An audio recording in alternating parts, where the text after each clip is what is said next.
والله رحمة الله على شيخنا الشعراوي. قال يا ولدي قل لي. قلت نعم. قال كم عمري؟ قبل ان يتوفى ب5 سنوات. قلت له تقريبا 82.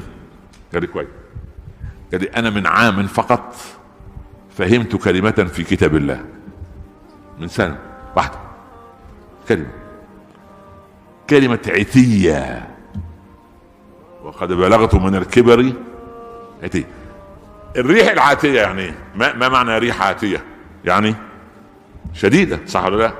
فكيف يكون الكبر وانا لا استطيع ان اقف الا اذا امسكت بيدي ووضعت عكازا في يدي؟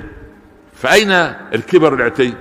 قال فرحت سافر لندن للعلاج، وجدت ان الكبر صار عاتيا على الطب والاطباء والادوية والابحاث فقهرهم جميعا.